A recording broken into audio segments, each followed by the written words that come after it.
శ్రీ గురుభ్యో నమః. శ్రీమాత్రే నమః. High viewers, welcome to our channel. చాలా మందికి తెలిసిన విషయం ఏంటంటే శ్రీచక్రం ఇంట్లో ఉంటే ఆ శక్తి మనకి నేచర్ నుంచి అక్కడ స్టోర్ అయ్యి ఆ శక్తి మనకి స్ప్రెడ్ అయ్యి మనకి ఇంట్లో మంచి జరుగుతుందని చెప్పి ప్రదీప్ జోషి గారు ఆల్రెడీ ప్రీవియస్గా ఒక వీడియోలో చెప్పడం జరిగింది. సో దాని గురించి పర్టికులర్గా ఇప్పుడు ఈ వీడియోలో అసలు శ్రీచక్రం ఇంట్లో ఉంటే ఏం జరుగుతుంది, దానివల్ల కలిగే ప్రయోజనాలు ఏంటి, ఆ శక్తి మనకి ఏ విధంగా వస్తుంది అనేది ప్రదీప్ జోషి గారి మాటల్లోనే అడిగి తెలుసుకుందాం. నమస్కారం ప్రదీప్ జోషి గారు. నమస్కారం అండి. సో చెప్పండి సార్, అంటే శ్రీచక్రం యొక్క విశిష్టత ఏంటి, నిజంగా దానికి అంత శక్తి ఉంటుందంటారా? శ్రీ గురుభ్యో నమః. శ్రీమాత్రే నమః. సుధా సింధోర్మధ్యే సురభిటపి వాటీ పరివృతే మణిద్వీపే నీపో పవనవతి చింతామణిగృహే శివాకారే మంచే పరమశివపర్యంకనిలయాం భజంతి త్వాం ధన్యాః కతిచన చిదానందలహరీం. శ్రీమాత్రే నమః. శ్రీ శ్రీ శ్రీ లలితా త్రిపుర సుందర్యే నమః. శ్రీచక్రం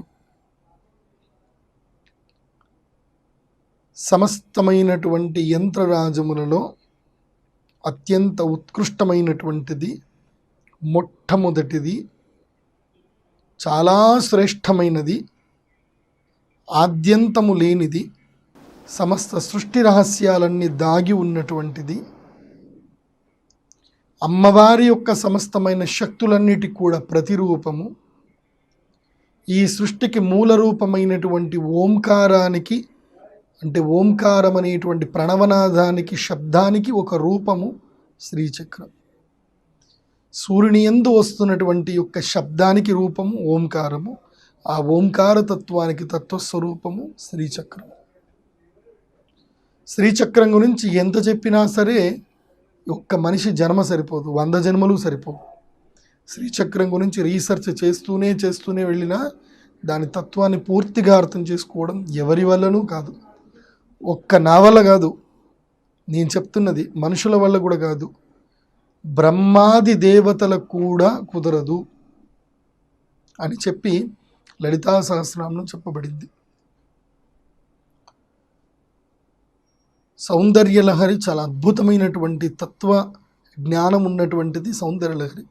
ఇది ఆర్షం, అంటే సాక్షాత్తు అమ్మవారే ఆది శంకరాచార్యులకు ఇచ్చినటువంటిది సౌందర్యలహరి. అందులోపల ఒక శ్లోకం ఉంటుంది ఈ శ్రీచక్రానికి సంబంధించి.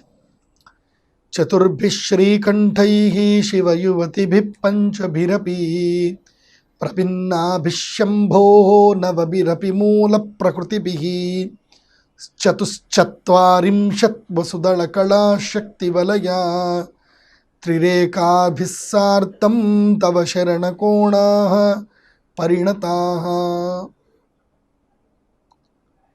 ఇది ఈ శ్లోకంలో శ్రీచక్రానికి సంబంధించిన తత్వం మొత్తం కూడా చెప్పబడింది. వాస్తవంగా కొంతమంది పండితులు ఎవరైనా సరే ఈ యొక్క వీడియోని చూస్తే నన్ను తిడతారు. వాళ్ళందరూ కూడా నేను క్షమించమని మొదలే చెప్తున్నాను. ఎందుకోసమంటే ఇది మహోత్కృష్టమైనటువంటి శ్లోకాన్ని షర్ట్ వేసుకొని చెప్పకూడదు. కాకపోతే ఇప్పుడు కొంచెం లౌకిక ధర్మ ప్రకారం నేను అమ్మవారిని అమ్మ క్షమించమ్మా అని చెప్పి ప్రార్థన చేసుకొని చెప్తున్నాను. ఇది చాలా గొప్పనైన శ్లోకం. ఇది దీని యొక్క తత్వరహస్యం తెలుసుకోవాలంటే దాదాపు 1.5 గంటల టైం పడుతుంది. నేను నవరాత్రుల్లో ఈ యొక్క శ్లోకానికి సంబంధించి పూర్తి ఎక్స్ప్లెనేషన్ చేస్తాను. కానీ ఇప్పుడు చిన్నగా చెప్పాలి అని అంటే కనుక బిందు త్రికోణ వసుకోణ దశార యుగ్మ మన్వస్త్రనాగదళ షోడశపత్ర యుగ్మం వృత్తత్రయంచ ధరణీ సదసత్రయంచ శ్రీచక్రరాజమునిత పరదేవతాయా అని. ఇందులో శ్రీచక్రం, మీరు శ్రీచక్రాన్ని ఒక్కసారి ఈ వీడియో చూస్తున్నప్పుడు మీ దగ్గర ఇంకో మొబైల్ ఉన్నా సరే, లేదంటే కనుక శ్రీచక్రాన్ని ప్రింట్అవుట్ చేసి ముందు పెట్టుకోండి, అప్పుడు మీకు క్లియర్గా అర్థమవుతుంది. ఇది శ్రీచక్రంలో మొత్తము 9 త్రికోణాలు ఉంటాయి. 5 కింది వైపు, 4 పై వైపు. 5 5 త్రికోణాలేమో శివుడివి, 4 త్రికోణాలు శక్తివి. శివశక్తులు కలిస్తేనే త్రికోణాలు. 5, 4 ఎంత? 9. నేను న్యూమరాలజికల్గా అల్టిమేట్ నంబర్, పవర్ఫుల్ నంబర్ అని చెప్పింది ఏ నంబర్? 9 నెంబర్. 9. ఇప్పుడు కోణాలు ఎన్ని ఉన్నాయి? 9. సో ఈ 9 కోణాలు, ఇందులోపల ఒక బిందు స్థానం ఉంటుంది. అది మూల ప్రకృతి, ఆది పరాశక్తి యొక్క బిందు స్వరూపం. అది శివుడి యొక్క 5 తత్వాలు, అమ్మవారి యొక్క 4 తత్వాలకు సంబంధించి కలిపి 9 తత్వాలతో కలిసి చతుశ్చత్వారింశత్ వసుదళ కళ శక్తి వలయ. వసుదళ కళ ఇది అర్థమవడం చాలా కష్టము. మొత్తము కూడా 64 కళలు ఉంటాయి. అందుకోసమే నేను ప్రతి పౌర్ణమికి అమ్మవారికి పూజ చేస్తాను. ఇప్పుడు కాదు, దాదాపు 18 ఏళ్ల నుంచి ప్రారంభం చేశాను నేను అది పూజ. ఇవాళటికి నాకు అమ్మవారు అనుజ్ఞ ఇచ్చింది, నీకు సామర్థ్యం వచ్చింది, ఇప్పుడు నువ్వు చెయ్యు. సహస్ర జ్వాలాతోరణ మండల పూజ, చతుషష్ఠి కళామయ పూజ చేయమని నాకు అమ్మవారు అనుజ్ఞ ఇచ్చింది. అసలు ఈ చతుషష్ఠి కళామయ పూజ అంటే ఏంటి, ఆ యొక్క సహస్ర జ్వాలాతోరణం అంటే ఏంటంటే కళ్ళతోటి చూస్తే తప్ప మనం చెప్పుకోలేం. 13వ తారీఖు అక్టోబరు 2009 19 సాయంత్రం చేస్తున్నాను నేను. దానికి రోజు రండి, మొత్తం అందరూ అటెండ్ అవ్వచ్చు ప్రేక్షకులు. ఇప్పుడు శ్రీచక్రంలో ఉండేటువంటి గొప్పతనం ఏంటంటే కనుక, ప్రతి ఒక్క మనిషి ఒక శక్తితో పుడతాడు. ప్రతి ఒక్క మనిషి అంటే ఏంటి? ఒక శక్తి, ఒక ఆత్మ. ఆత్మ లేనిది మనిషి లేడు. ఆత్మ లేవు, అవి లేవు, అవన్నీ తర్వాత. నువ్వు ఒక వ్యక్తి, చనిపోయిన వ్యక్తికి పుట్టిన వ్యక్తికి తేడా ఏంటిది అంటే శరీరంలో చైతన్యం లేదు. ఆ చైతన్యమే అమ్మవారు. ఆ చైతన్యము ఉన్నప్పుడు ఏం జరుగుతుందంటే కనుక మనిషి యొక్క ఆలోచనలు, కర్మఫలాలు అన్నీ కూడా ఏం చేస్తాయంటే నెగిటివ్ని క్రియేట్ చేస్తాయి. అంటే దేన్ని కూడా ఆలోచించనివ్వకుండా చేస్తాయి, ఎటువైపు వెళ్ళనివ్వకుండా చేస్తాయి. ఏదైనా ఒక పని చేస్తుంటే విఘ్నం రావడము. ఆలోచనకి ఏంటంటే, ఇప్పుడు ప్రపంచంలో విజ్ఞానం అంతా ఉందా లేదా? ఉంది. ఎగ్జాంపుల్ చూడండి, మన మొబైల్లో గూగుల్ సెర్చ్ ఇంజన్లో నువ్వు దేని గురించి కొట్టినా నీకు తెలుస్తుంది. కానీ అంటే ఏంది, విజ్ఞానం అంతా కూడా నీకు ఓపెన్గా ఉంది. నువ్వు ఏదైనా చేయాలనుకుంటే ప్రతి దాని గురించి ఒకప్పుడు తెలియకపోతుండే. ఒకప్పుడు ఎవరైనా తెలుసుకోవాలంటే గురువు దగ్గరికి వెళ్ళి అడగాలి. ఇప్పుడు అన్నీ తెలుసుకోవాలి. కానీ మనం ఆ మొబైల్ని సరిగ్గా వాడగలుగుతున్నామా? లేదు. ఏవో అన్యూజువల్ థింగ్స్ చూస్తున్నామే తప్ప మనం ఏది అవసరము జీవితానికి చూడట్లేదు. సక్సెస్ అయ్యేటి కూడా చాలా విషయాలు ఉంటాయి. ఒక బిజినెస్ వాడు ఎంత సక్సెస్ అయ్యాడో విషయాలన్నీ ఉంటాయి, అవి మనకు దొరకవు. అవన్నీ కూడా మనకి నెగిటివ్ ఆరాస్ మన లోపల ఉంటాయి. అంటే కాన్సన్ట్రేషన్ లెవెల్స్ మనకి హై లెవెల్కి వెళ్ళకుండా మనల్ని ఆపేస్తూ ఉంటాయి. సో వాటిని ఓవర్కమ్ చేసుకొని సక్సెస్ వైపు ముందుకెళ్ళాలి అని అంటే శ్రీచక్రాన్ని కాంటంప్లేట్ చేసుకోవడం బెస్ట్. ఒక శ్రీ యంత్రము, దాన్ని చక్కగా ఇంట్లో ముందు పెట్టుకొని దానికి ఆవు నెయ్యితో వెలిగించిన దీపాన్ని వెలిగించేసుకొని ధ్యానం చేసుకోవాలి. ఆ చేసుకోవడం వల్ల శ్రీచక్రంలో ఏముంది అని నువ్వు తెలుసుకోవాల్సిన అవసరం లేదు. ఎందుకోసం అంటే ఈ ప్రకృతిలో ఎంత శక్తి ఉంది, దాగి ఉందని మనకు తెలియాల్సిన అవసరం లేదు. కానీ ప్రకృతి తెలియకుండానే మనకి శక్తిని ఇస్తుంది. అలా అనంతమైనటువంటి విశ్వంలో దాగి ఉన్నటువంటి శక్తి నీకు కావాలి అంటే నీకు ఒకటే ఒక మార్గం. న మంత్రం నో యంత్రం తదపి చ న జానే స్తుతి కథాః న చాక్వానం ధ్యానం అని అద్భుతమైన శ్లోకం రాశారు ఆదిశంకరాచార్యులు. అంటే నాకు మంత్రము తెలీదు, తంత్రము తెలీదు, యంత్రం తెలీదు, ఏదో తెలుసు అనుకుంటున్నా, నేను మూర్ఖుండమ్మా. నాకు తెలిసిందల్లా ఒకటే, నువ్వు నా అమ్మవి, నన్ను నువ్వు అనుగ్రహిస్తావు. నాకు గురువు ఇచ్చింది ఒక్కటే, శ్రీచక్రం. నీ గురువుగా భావించి శ్రీచక్రాన్ని గురువు దగ్గర తీసుకో. అమ్మవారిని గురుమూర్తిర్ గుణనిధిర్ గోమాత గుహజన్మభూవు అని చెప్పారు. అలా అమ్మవారి యొక్క శ్రీచక్రాన్ని పెట్టుకొని చక్కగా దీపాన్ని వెలిగించి అందులో కూర్చొని ఆజ్ఞాచక్రాన్ని తిలకిస్తూ గనక నువ్వు ధ్యానం చేసినట్లయితే గనక నీ యొక్క కర్మశుద్ధి జరిగిపోతుంది. అంటే మనం ఈ యొక్క కర్మతో మనము విపాకముతో మనము మైలపడిపోయాం.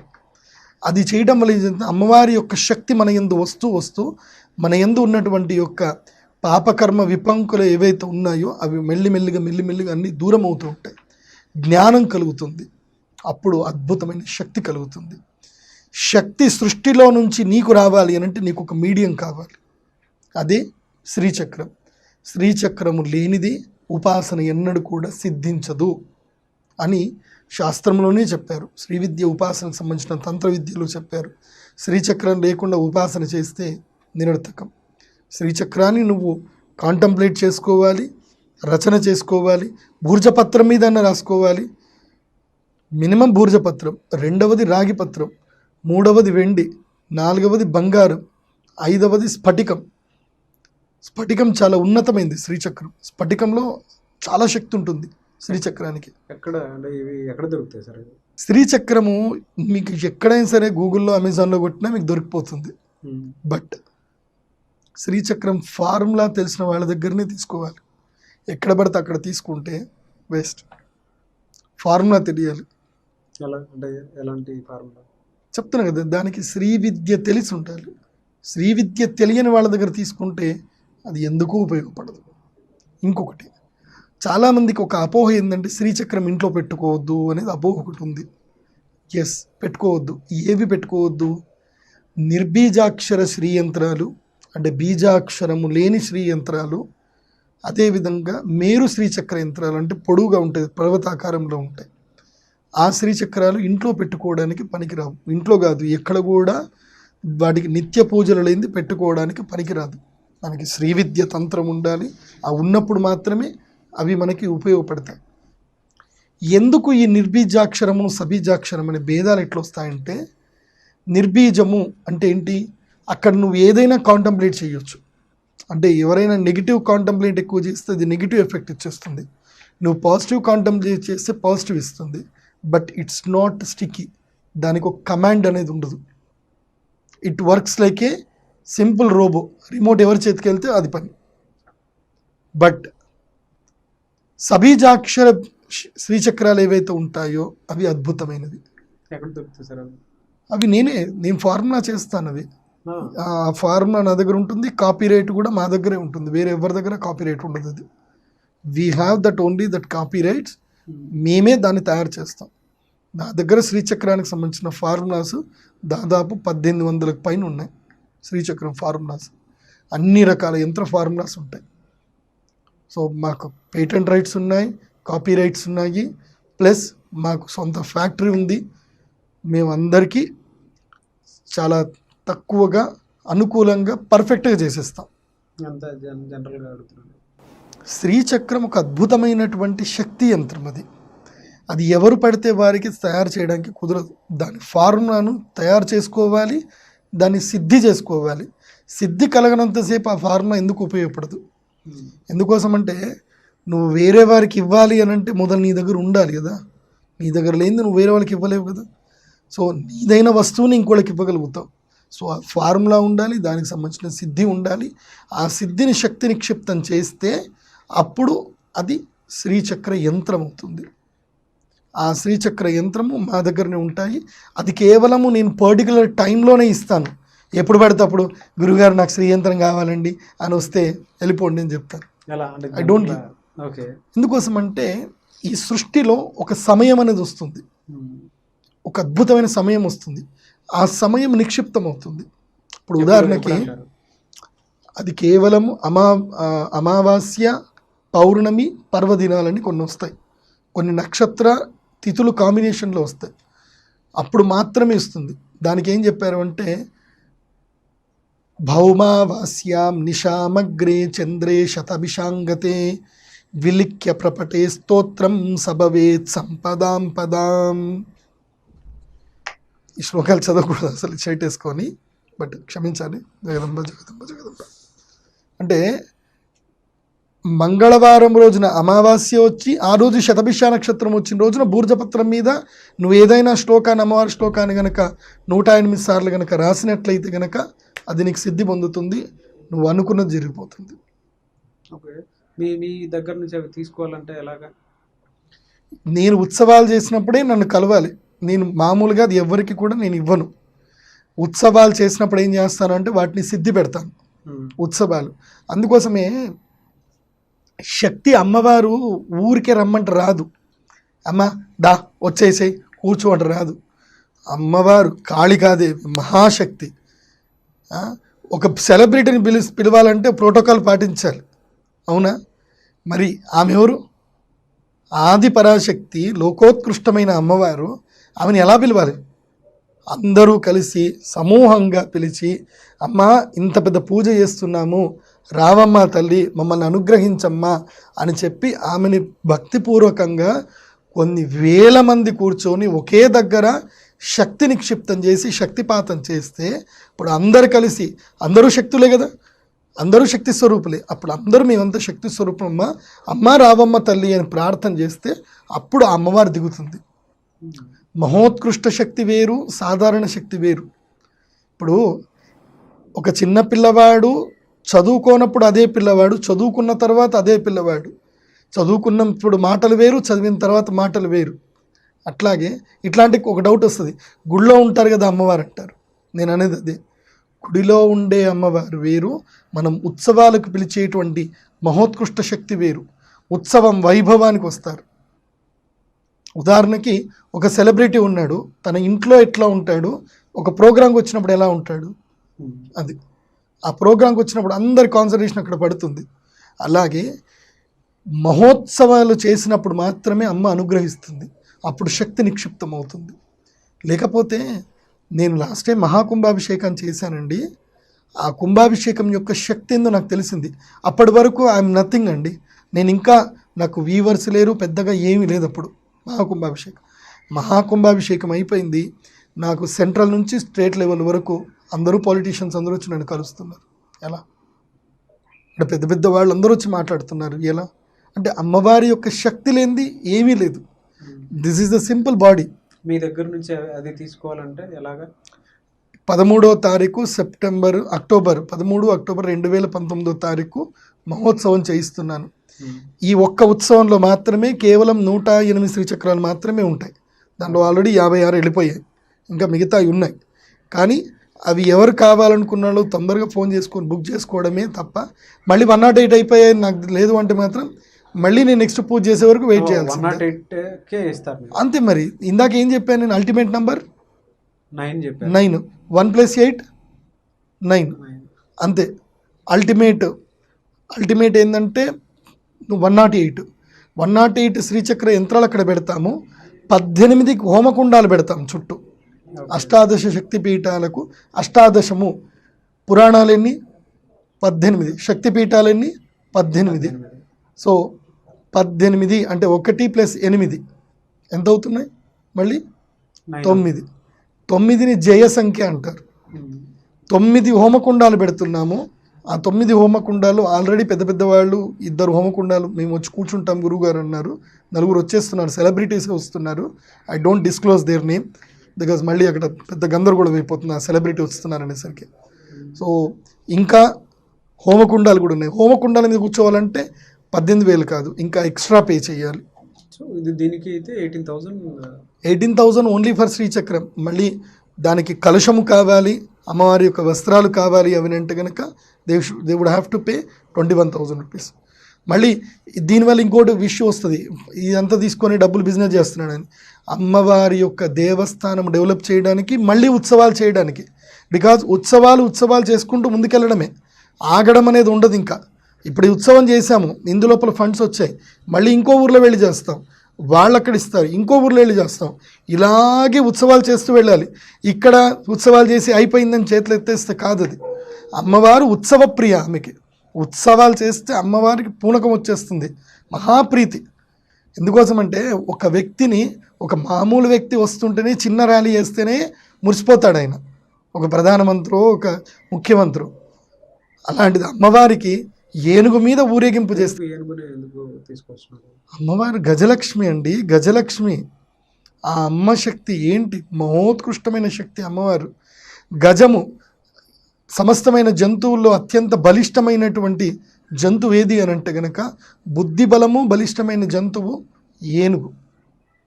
ఏనుగుని ఎదుర్కోవాలంటే ఓన్లీ సింహమే ఎదుర్కోగలుగుతుంది తప్ప ఇంకా వేరే ఏది ఎదుర్కోలేదు. అందుకోసమే అమ్మవారు గజలక్ష్మి మీద కూర్చొని ఉంటుంది. అందుకోసమే గజము అంటే అర్థమే అది. గజలక్ష్మి, లక్ష్మీదేవి గజమును ఎందుకు తీసుకుంది అని అంటే, ఆమె చెంచు లక్ష్మి. చెంచు కాకూడదు కాబట్టి గజమున మీద కూర్చుంటే కనుక గజము ఎంత ధీరంగా గంభీరంగా మెల్లిగా వెళుతుందో అలా అమ్మవారు కూడా గజలక్ష్మి స్వరూపంగా ఉండి జనాలని అనుగ్రహిస్తుంది, భక్తులను అనుగ్రహిస్తుంది. లక్ష్మీ స్వరూపంలో అమ్మవారు ఏ వాహనమైనా పెట్టుకోవచ్చు. అమ్మవారు గరుత్మంతుడి వాహనం మీద వస్తుంది, కానీ గజవాహనం మీద కేవలం ఉత్సవంలో మాత్రమే వస్తుంది, యుద్ధంలో రాదు, ఎక్కడా రాదు. గజవాహనం కేవలం ఉత్సవానికే, అంటే అదొక అల్టిమేట్ స్టేజ్ అని అర్థం అన్నమాట. ఎందుకోసమంటే దేవీ సప్తశతిలో ఎక్కడైనా సరే అమ్మవారి సింహవాహనం మీద వచ్చింది, వృషభ వాహనం మీద వచ్చింది, గరుడ వాహనం మీద వచ్చింది, ఇలా అన్ని వాహనాల పేర్లు చెప్పారు, కానీ అక్కడ గజవాహనం చెప్పలేదు. గజవాహనం అనేది చాలా అల్టిమేట్. పూర్వకాలంలో కూడా రాజులకు కానీ పండితులకు కానీ సన్మానం చేయాలి అని అంటే అల్టిమేట్ సన్మానం ఏంటంటే గజారోహణం అనేది సన్మానం అన్నమాట. మైసూరులో ఇప్పటికి అమ్మవారు గజం మీదనే తిరుగుతారు. అందుకోసం మైసూర్ ఇప్పుడు ద రిచెస్ట్ సిటీ ఎలా అయింది అంటే అందుకోసమే. సో అందుకోసమే నేను పుట్టిన ఊరు నుంచి ప్రారంభం చేస్తున్నాను గజోత్సవం. అలా ప్రతి పౌర్ణమికి శక్తి నిక్షిప్తం చేసే ప్రయత్నం చేస్తున్నాను. సో ప్రేక్షకులు దీన్ని కనుక కావాలి అనుకుంటే కనుక they can contact my contact number. కానీ 13 అక్టోబర్ 2019 రోజున అంటే ఎవరి దగ్గర అంత డబ్బులు లేవన్నా సరే they can have a 1 pearl, ఒక ముత్యాన్ని కూడా తీసుకోవచ్చు. 1000 రూపాయలు ఇచ్చి అమ్మవారి యొక్క ముత్యాన్ని కూడా తీసుకోవచ్చు. సో ఎవరికి ఎలా కావాలన్నా వాళ్ళ శక్తి అనుసారంగా వాళ్ళు రావచ్చు తప్పకుండా. ఆ రోజు 1000 మంది Nizamabad collector ground. Yes. Okay. ఎన్ని రోజులు ఉంటుంది సార్? ఒకటే రోజు పౌర్ణమి, విశిష్టమైన రోజు పౌర్ణమి. ఉదయం 8 గంటలకు ప్రారంభం అవుతుంది, 12 గంటల వరకు రాజశ్యామల హోమం. చాలామంది రాజశ్యామల హోమం అంటారు, ఇప్పుడు నేను చేసి చూపిస్తాను. రాజశ్యామల హోమం అంటే ఏంటి, అది ఎలా ఉంటుంది అనేది ఇప్పుడు నేను ప్రత్యక్షంగా చూపిస్తాను. చాలామంది రాజశ్యామల హోమం చేశారు, ఆయన గెలిచాడు ఈయన గెలిచారు అంటారు. వాస్తవంగా రాజశ్యామల హోమం ఎలా ఉంటుంది, దాని యొక్క ద్రవ్యాలు ఎలా ఉంటాయి. రాజశ్యామల అంటే అది అమ్మవారు రాజ్యలక్ష్మి ఎలా ఉంటుంది. ఒక ప్రైమ్ మినిస్టర్ ఓత్ తీసుకుంటే ఎంతగా అద్భుతంగా ఉంటుంది, ఆమె సమస్త లోకాలకు అమ్మవారు, ఆమె పూజ ఎలా ఉంటుంది అది కళ్ళతో చూస్తే సరిపోతుంది తప్ప మాటలో చెప్పలేము. అది అద్భుతమైన హోమం అది. Thank you so much Pradeep Joshi గారు. మీరు అనుకునే సక్సెస్ అవ్వాలని మనస్ఫూర్తిగా కోరుకుంటున్నాను. అండ్ వీడియో చూసిన వాళ్ళు కూడా నిజామాబాద్ వ్యూవర్స్ ఎవరైనా ఉంటే ఖచ్చితంగా not only Nizamabad, entire Telangana should come over there. Karimnagar, Warangal, Siddipet, Hyderabad వస్తారు. అయ్యో ఆల్రెడీ స్టార్ట్ అయ్యారటండి. హోటల్ రూమ్స్ దొరకట్లేదు అంటున్నారు, హోటల్ రూమ్స్ కూడా బుక్ అయిపోయాయట. చాలా మంది అడుగుతున్నాం మేము వస్తే ఎక్కడ ఉండాలి అని అంటే నిజామాబాద్. నేను అది కూడా చెప్తున్నాను ప్రేక్షకులకి, హోటల్స్ ఇన్ నిజామాబాద్ అని గూగుల్ మ్యాప్లో కొట్టండి, ఏ నెంబర్ దొరుకుతా లేకపోతే ఓయోనో మేక్ మై ట్రిప్పో గోయిబిబో దేని ద్వారానో చూసుకోండి. నిజామాబాద్లో ఉన్నాయి 2 3 స్టార్ హోటల్స్, ఇంకా లేవు ఇంకా అక్కడ hotels. Thank you so much Pradeep Joshi garu. Thank you. Shri గురుభ్యో నమః. శ్రీమాత్రే నమః.